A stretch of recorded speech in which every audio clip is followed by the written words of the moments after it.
James spent 3 years reading personal finance books without meaningfully improving his financial position. The information was good, the habits were not there. What eventually changed his situation was not finding better content.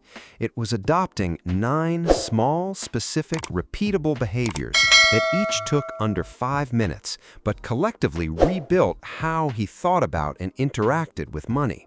Not a single dramatic overhaul, a series of tiny adjustments that compounded into a genuinely different financial life over about 18 months. This video is those 9 habits. None of them require a finance degree, a high income, or large blocks of time. All of them are things you can start this week. Habit 1. Calculate your real hourly wage. Most people know their annual salary. Almost nobody knows what an hour of their actual working life costs in real, after-tax, total time terms. James calculated his one afternoon.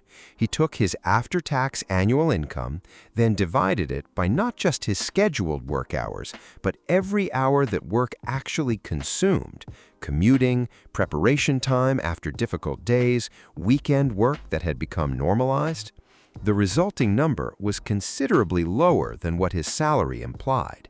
This number matters because it reframes every spending decision. A dinner that costs $60 is not $60. It is some specific number of real working hours. A financed car is not a monthly payment. It is a portion of every working day for the next several years.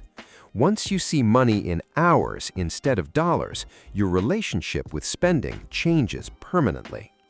Take 15 minutes this week to calculate your own number. Write it down somewhere visible. Habit 2.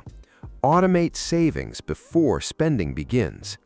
Saving what is left at the end of the month is a system almost guaranteed to produce very little savings. Spending expands to fill available income, and what remains tends to be small or nothing. The actual habit that works is automating a transfer to savings or investment accounts on payday before the money appears as available to spend. The remaining balance becomes the operating budget. No willpower required monthly. The system makes the decision once during setup and runs indefinitely. If you currently save nothing, start with 5%. If you already save, increase by 2%. Set the automation up this week. It takes one sitting and then requires no ongoing effort.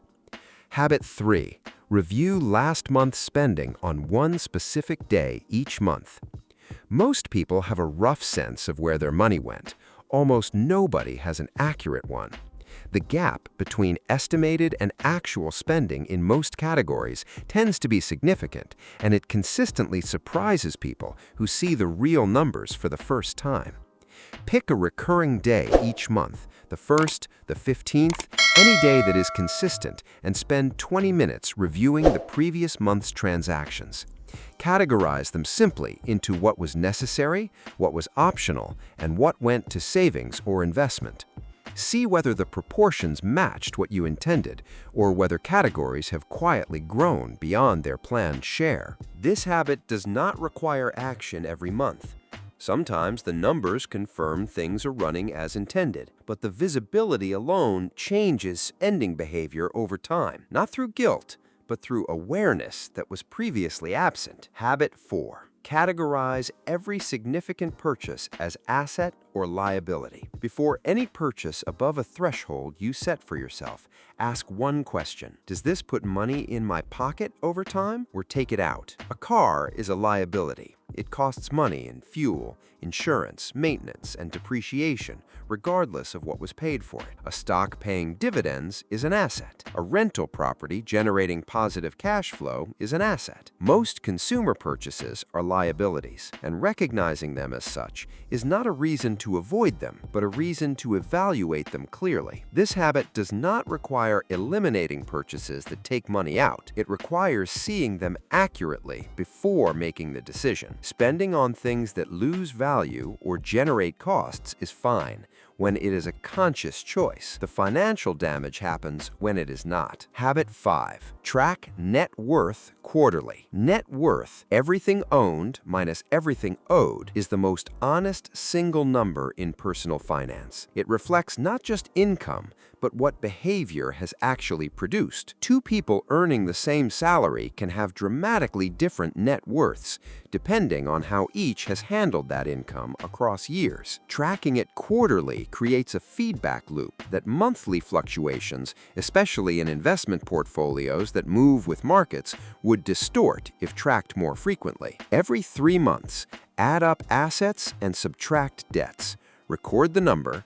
Watch whether it moves in the right direction over time. James started tracking his net worth quarterly at 29. The number that year was lower than he expected. That visibility was more motivating than any article he had read because it made the gap between where he was and where he wanted to be concrete rather than vague. Habit 6.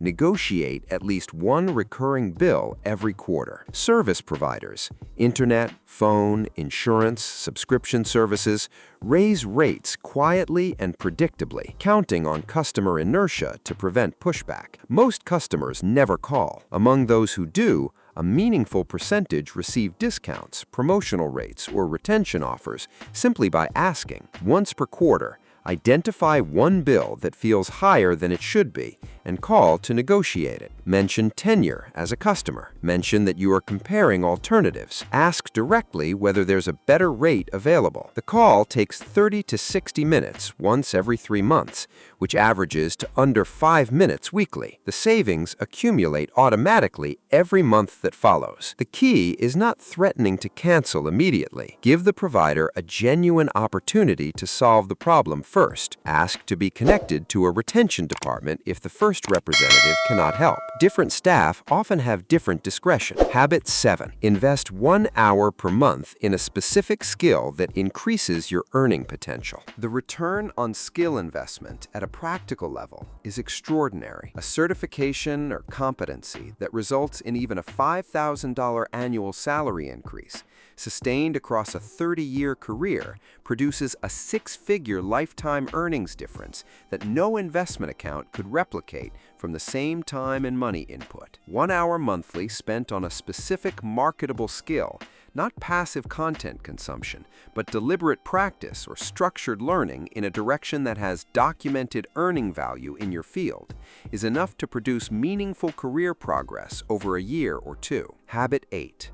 Start investing now at any amount. The most damaging financial myth about investing is that there is a minimum meaningful amount. There is not. The mechanism that makes early investing powerful is time, not size. Research comparing early investors who stopped contributing against late investors who contributed much more total money consistently shows the same result.